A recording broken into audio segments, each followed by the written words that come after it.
What is up, everybody? Welcome to another YouTube video. With this whole thing with the Last Dance that I've been talking about after each episode, it kind of has made me miss the NBA, the old days. Well, it just made me miss the NBA in general since we're not really watching any basketball, any sports for that matter. So I kind of wanted to talk about three interesting things that happened on May 7th. I don't think I'm going to post this on May 7th just because I'm recording it on May 7th, so it'll probably be May 8th. But I just wanted to talk about some important things that happened on May 7th. I think the first one we're going to talk about is I'm going to talk about Reggie Miller. This isn't the game that he did this, but he did, talk about the Knicks choking. So if you're familiar with this was May 7th, I believe, of 1995. Yes, 1995, where he hits he gets 8 points in 8.9 seconds, I think they said. So let's watch that video. I'm gonna talk a little bit about it, and then we'll go on from there. So I'm gonna hit play. All right, so right now the Pacers are going to inbound the ball. They get it to Reggie. He takes the three-pointer, hits it. That took, and he steals it. I think he got away with the foul right there, but he hits the three. That's unheard of. Most people would probably go for the two and try to play the foul game.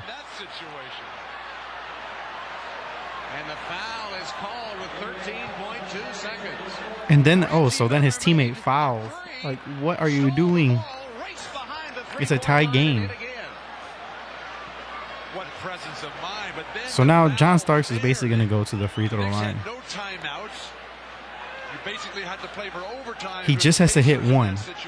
He just has to hit one.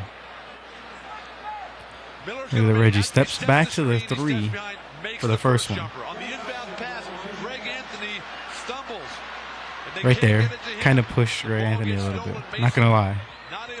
Well, he did that even against Jordan in '98. And Starks misses the first one. Neither team has a timeout remaining. Pacers have to box out here if they expect to win this game. Last time, it's 105 with 13 seconds left. Reggie had just hit those 2 3-pointers. Remember. A make is okay for the Pacers. And he misses. But Ewing gets a rebound and he misses. And then, so then they foul Reggie Miller.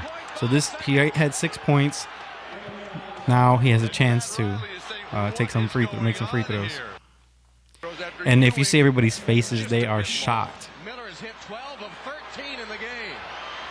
So a little backstory.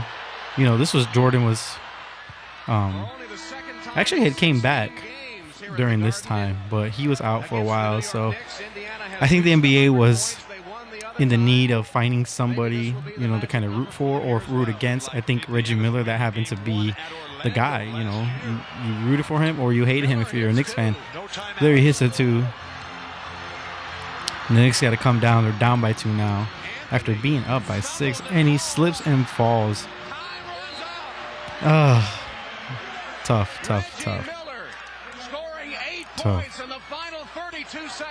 So an amazing performance by Reggie, and then he's yelling out stuff that they choked and stuff like that. Crazy scene. Amazing game. Funny story is, so obviously, like I said, Jordan had retired for 2 years, and even though he came back during those playoffs, and the NBA was just in the need of finding something to root for, so I feel like they went for Reggie. I actually have 2 back then champion official jerseys. One is Scottie Pippen's, and one is Reggie Miller's. This exact one that he's wearing here. And funny thing is, we had some family, friends that lived in Indiana.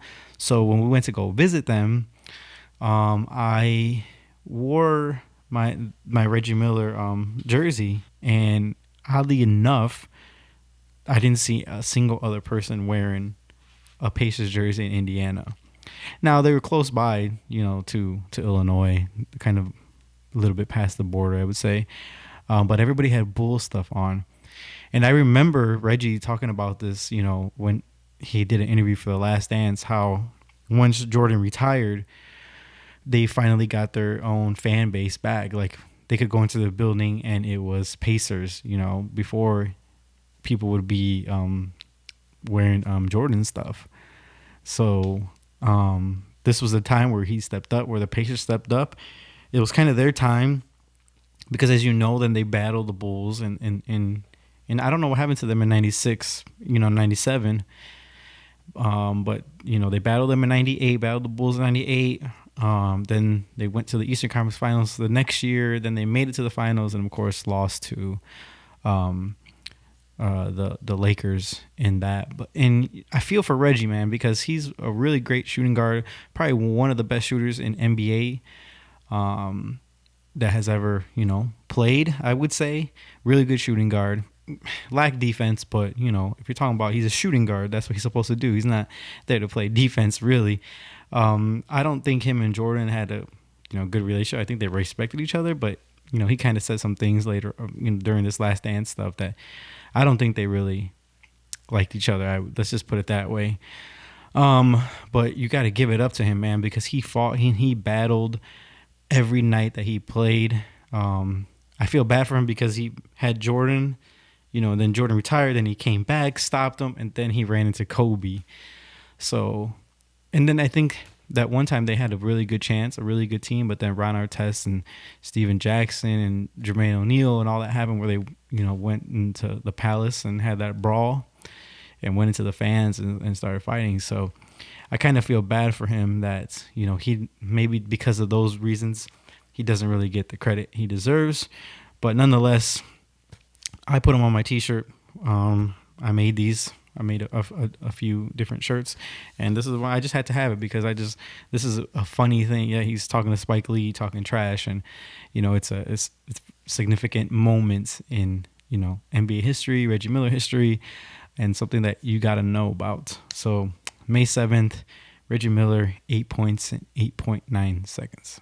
All right, so for the next NBA history moment that happened was Jordan's shot on Craig Ehlo. So let me hit play on that and we'll watch that just in case some of you guys might have forgotten, which I don't think so because they've covered this in the Last Dance documentary. So let's watch it.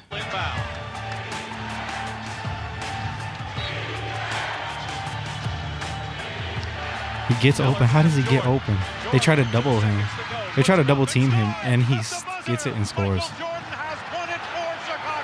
Look at Doug Collins. Look at, they try to double him right there. He slips through still. They should have pressed the passer, I would think, and let risk the one-on-one with Jordan. Look at that. Look at Craig Ehlo in the background. That's hilarious. That's funny. He was on a lot of Gatorade commercials, diving like that. A lot of boasting, but you had some boast to make to a few Chicago writers about this series. Yeah, can you believe that? Whole series. How could your own writers basically think you're gonna fail? Like they're supposed to support the team. Well, we didn't win in 4, we won in 5. I don't care how many we won in. I like that in the coach, seeing that in the coach. My last question. There's a pregame ritual that you go through. You're back in the locker room by yourself. There's a song that plays. You said that was going to be your theme. What's that song that you listen to? Look at that. That is the Gatorade commercial right there, that picture. Man, another great historical moment, May 7th, 1989.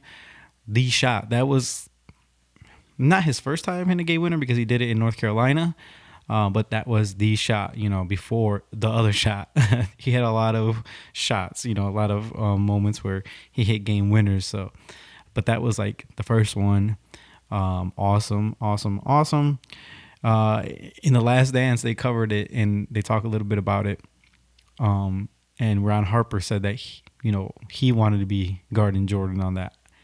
Yes, he was good and athletic, but I don't think he would have mattered. He would have. Same thing would have happened to him regardless.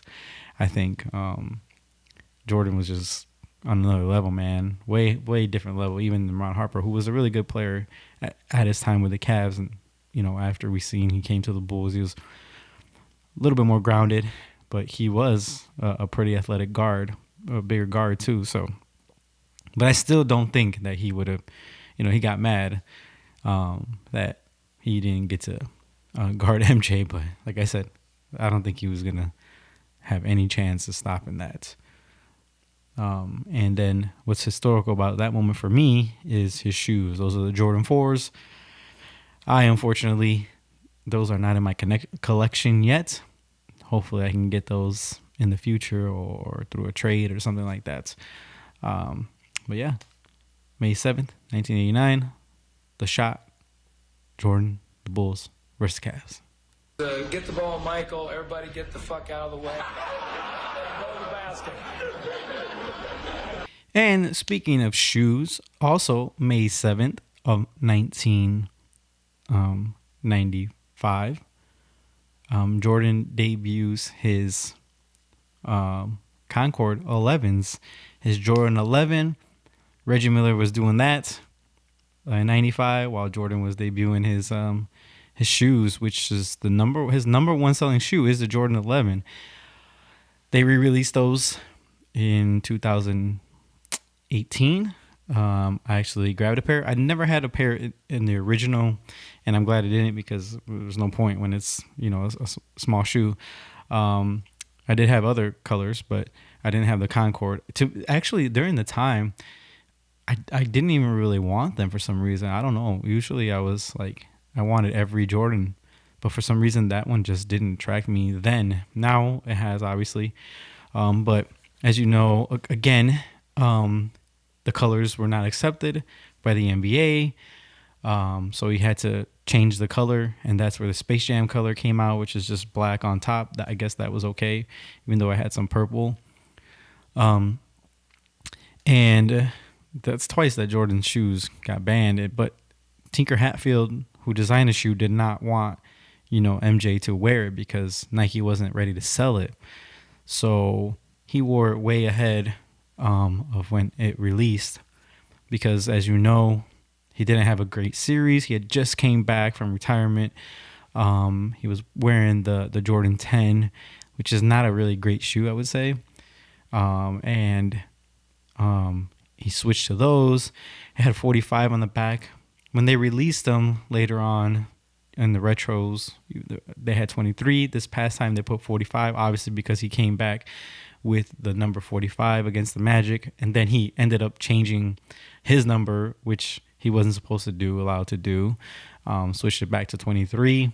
It was retired at the time, but I mean, if the guy that they retired it for decides I want to wear the number, I guess they let him wear the number. I don't know if he got fined or in trouble for that. He might have, because I mean, back then they just wanted to fine everything or they had a problem with everything. But number one selling shoe, an amazing shoe, a great shoe. I have yet to wear mine, but hopefully I can wear those soon. They remind me of like tuxedos. So I'm like, when I get married, which I will get married, I'm gonna wear those, I think. But yeah, so that was just a little bit of sneaker history mixed in with NBA history. But then he came back wearing those shoes, dominated the league. The Bulls won then a best record of 72-10, which has been broken by the Warriors of 73-9, but they didn't win the championship. Therefore, to me, the Chicago Bulls of the 95-96 season, best team ever, and it'll remain that way until someone does it better. But hopefully that doesn't happen for a long, long time when I'm long and gone. With that being said, I hope you enjoyed this little brief NBA history of May 7th. I thought it was cool that all those things kind of happen on this day. So if you enjoyed it, give it a like. If you're new to the channel, thank you. If you're not subscribed, go ahead and subscribe. Comment if you want, and we'll see you guys in the next one. Peace.